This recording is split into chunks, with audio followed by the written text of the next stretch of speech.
Hey everyone, welcome back to a new video. So this is the last 3 days of training, and they've gone pretty well. I've made some adjustments to kind of the week I had planned, but generally have stuck to the beginning of the progression that I have. So the general goal of this week was to do 5 sets of 3 a snatch on Monday, 4 doubles on Wednesday, and 3 singles on Friday.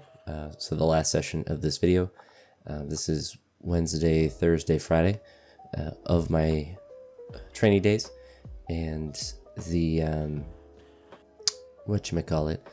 clean jerks were the same kind of progression. The only difference was on the first day it was clean front squat and 2 jerks, clean front squat jerk, and then just clean jerk, and then back squats Monday, Wednesday, and then front squats were something I originally was going to potentially consider doing volume, but I decided that 2 days of back squat volume would be sufficient, and I could use that third day to kind of just work heavy on the back squats. And then the Tuesday, Thursdays I can kind of not necessarily do whatever I want in the weightlifting movements, but the focus is to get some pressing and pulling work in. So whether that's strict pressing or push pressing, I think I'm going to really emphasize both of those instead of like behind the neck presses or snatch grip presses or stuff like that, or even snatch balances, and just really kind of not necessarily dial into those exercises like a big focus, but have those be the main movements I do.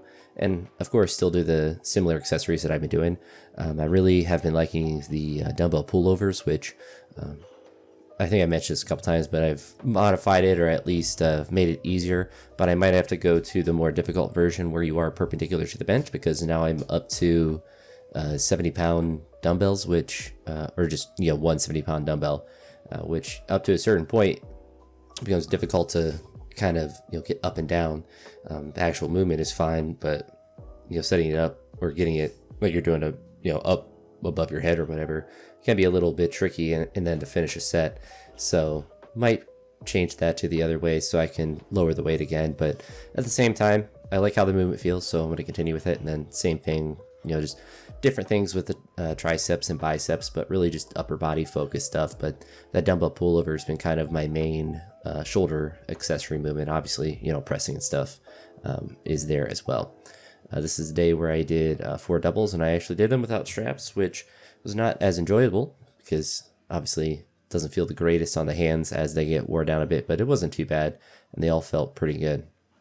This week was a really interesting week in general for school stuff, because Monday was a teacher day where we had a snow day, that snowstorm over the weekend where I trained at the house, and then Tuesday was another snow day. Wednesday we had school, the first day since break.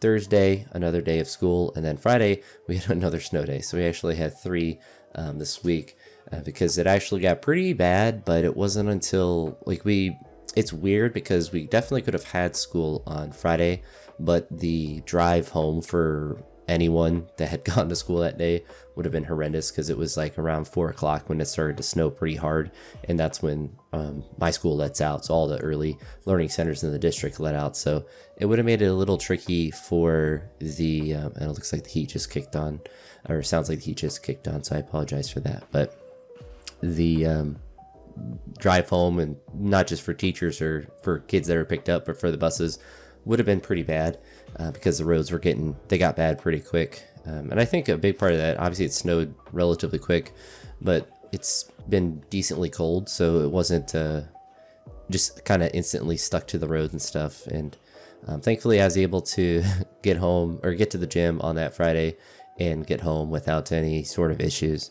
But did get my tires rotated that Friday morning since we didn't have school, and they were saying that my tires might need new ones at some point, or at least 2 of them might need to be replaced sooner rather than later. But I'm gonna wait for it, because it's warranties, I think 60,000 miles on it, which I assume is not for normal wear and tear. It's for catastrophic failure of some sort.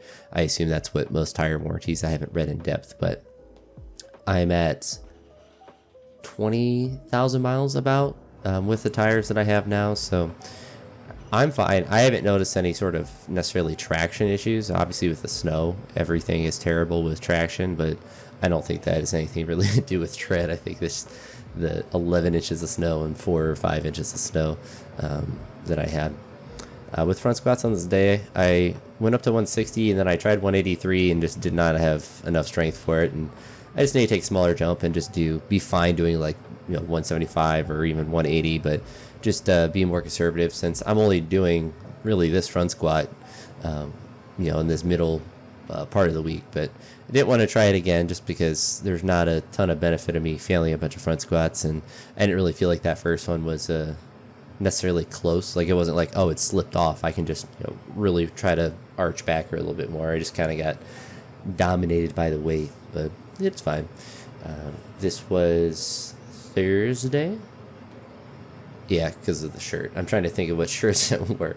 This goofy shirt that I had, which some of the teachers helped us make the tie-dye shirts at our last school district because of all the financial issues that were occurring.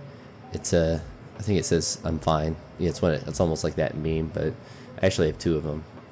But whatchamacallit, this day was just power snatches, so I just went up to 90. I didn't want to do volume on this day since Friday was the heaviest day or heavier day of the week, but still pushed pretty hard on presses. I was able to do a very difficult press with 100 and push press up to 120. So for both those lifts are going really well. Overhead pressing, if I can consistently do 100, that's a massive amount of progress. I know I was able to PR earlier this week, kind of with 103, not with the strictest of presses, but if I'm doing 100 on a regular basis, that's a really good sign, because prior I hadn't really done it much, and you see here like extremely difficult, but for a while that's how 90 kilos or 95 kilos was sometimes, and to be able to go 90, 95, 100 for that, it's just gonna be good just to start to develop the ability to do that weight easier and easier, and hopefully be able to double 100, and that will tell me that I'm probably ready for another overhead press PR. But I think all the arm accessory stuff has been helping a lot with that. Besides all that, I have grad school stuff that's starting for the spring. So the classes are technically open now, and I was considering starting some of the stuff early this weekend.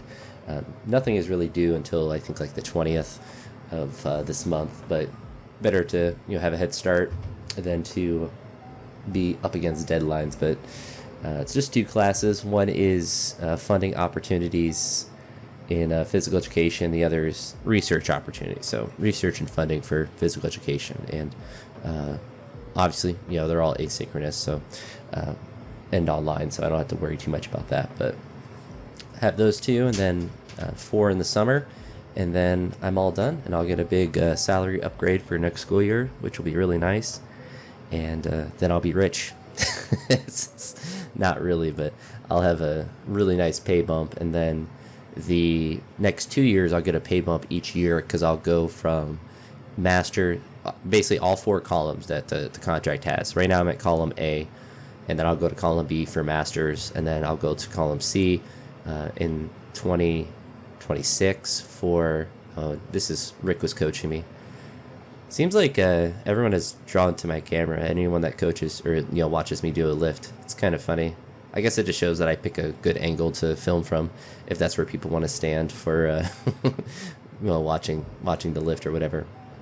But 2026 I'll be masters plus 15, and then 2027 I'll be masters plus 30, and all that means is 15 additional grad school hours, 30 additional grad school hours, and then I'll be all done with whatever grad level classes that I'll ever need to take, unless I'm crazy enough to do a doctorate, which I kind of just glanced at like requirements for that kind of thing, and it's a lot of work and stuff that not only obviously, like, everyone watches my lifts, like, I don't mind putting in work, and I'm pretty good about being consistent and being organized and stuff like that, but I just don't really have any interest of teaching in a college or being like a researcher.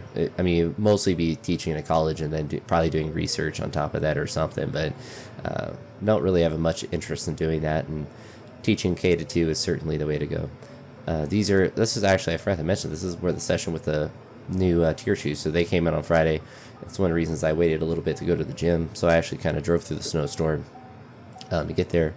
But I was really happy with the jerks. The snatches didn't feel fantastic, the cleans didn't feel fantastic, but the jerks felt really good. Like, my back leg was bending a lot more than normal, and I don't know if that's just because I've been practicing jerks this week, or if it's something to do with the shoes or something like that. But the shoes right now aren't the most comfortable, and one of the straps, the little piece of metal popped off, but I was able to bend it. So basically, like when you hook the straps in, there's a little piece of rotating metal that's on there, and I pulled the strap too hard and it popped that off, but I was able to fix it pretty easily. So it's not like necessarily a poor design of the shoe.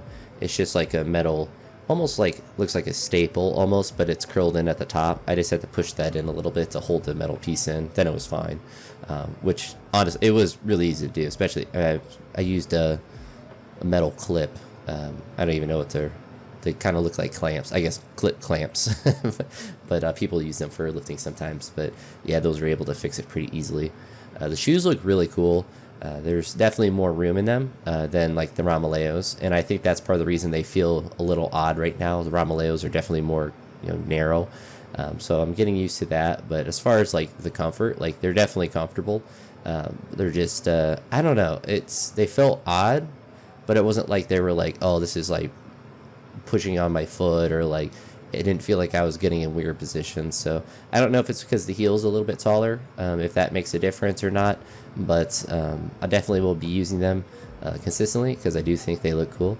And if I start to feel like they're impacting lifting, then I'll probably just stick with the Ramaleos. But honestly, they're wider and stuff, and I almost feel like they're too big. Like I could have went a size down, but then I look where my toes are. I'm like, I don't think I really could. I think that I would probably, the perfect size for me would probably be 11 and a fourth, which don't exist. So I don't think I could go down half a size. It would be the only shoe that I'd have an 11 in, and I think they would just be too cramped with my toes. So I think it's just the fact that they have more space than the Ramaleos. I think that's what I'm experiencing now. But didn't really have any negative impacts or anything. It just, like, some of the lifts didn't feel as good as normal, but also it's like I lifted pretty hard the day before, so it's not altogether surprising. Like I could have felt like that regardless of the shoes, but we'll see how they continue to feel. And obviously not ready to give first impressions of them. I'd kind of want to wait for to wear them for a little bit just to see how they're feeling. But I would say, as far as like the aesthetics of them, if you can find a really good deal on them, I don't think it's necessarily a bad purchase. I've bought them for like $227, like a final price, because I found a 40% discount code online, which if you just Google, you can find for tier. So that made it a lot more normal of a shoe price. Like $335 is ridiculous for a shoe, but $220 is, I mean, even like essentially it was $200 plus like tax and shipping and all that made it up to that. But pretty, I would say, more reasonable, especially for a new shoe like that. So I don't know. I'll see how I like it as in future training sessions, but I'll keep hammering with it. And it's definitely, that was the other thing I wanted to mention. It's very grippy at the bottom, which is very interesting. So that could be one reason why my jerks felt better, is that the bottoms are very grippy. So I do really like that, the like rubber at the bottom. So that will be an interesting thing to see how well the grippiness of that holds up. But I think that'll just be kind of wiping you off and stuff like that. But anywho, it's enough blank space at the end. If you made it this far or at any point in this video, I appreciate it. I'll talk to you all in the next one. Peace.